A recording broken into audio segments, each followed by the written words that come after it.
Do you want to pivot, guys, to Merck, the company, as you may know by now, announcing that Ken Frazier will step down as CEO at the end of June. He'll be succeeded by CFO Robert Davis, moved to the role of executive chair. Frazier, of course, one of the few black corporate chiefs in this country. He's been CEO since 2011, and the stock has more than doubled during his tenure.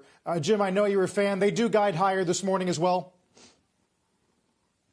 Well, Ken Frazier has done some things here at Merck that has made it so that he is one of my personal favorites. I lost my mom to cancer at a very young age. I would go back and forth with Ken. Ken did not make any claims that said that his drug, which is the most important drug right now fighting cancer, Keytruda, was going to perform miracles. That's Ken's nature. He didn't want to give people false hope. At the same time, he drove profitability.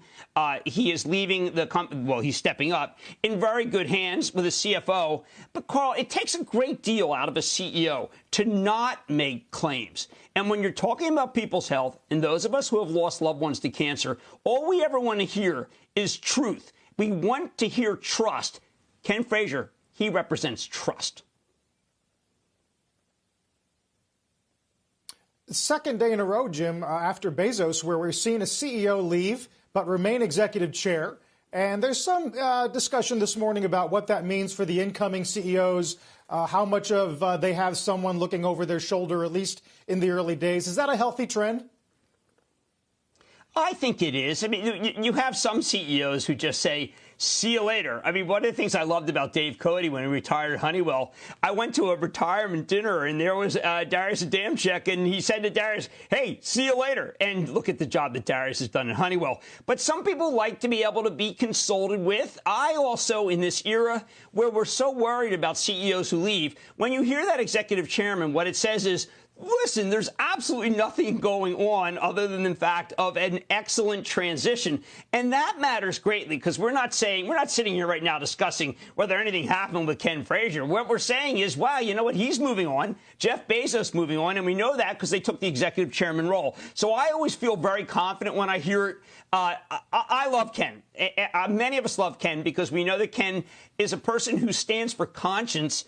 And I don't want to say he'll be missed because he'll be executive chairman. I sure hope he comes on our show a lot because he's a delight and he's an inspiration. By the way, his talk to the Philadelphia Eagles is still being talked about as the greatest inspirational talk that they've had in a decade.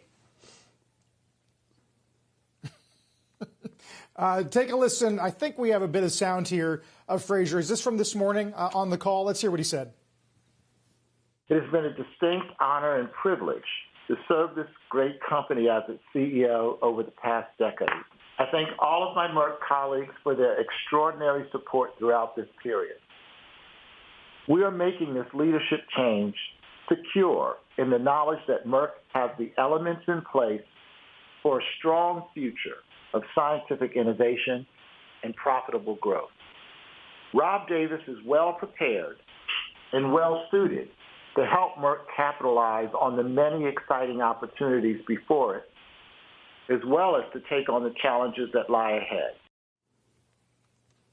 By the way, David, I mean, you're doing this great new digital series about how CEOs over time are speaking out on topics beyond just the immediate business. Certainly, Frazier has been one of the most powerful and effective voices when it comes to addressing race and opportunity gaps in this country. No doubt. And his voice has been a very important one. And in fact, other CEOs have seen him choose to engage, and that has emboldened them to do the same. Yeah, it's very interesting, and I appreciate your mentioning it because we're going to continue to do these series of CEO interviews, Carl, exploring sort of this new willingness of corporate America to wade into areas that we've discussed many times that had simply been very reluctant to do so in the past.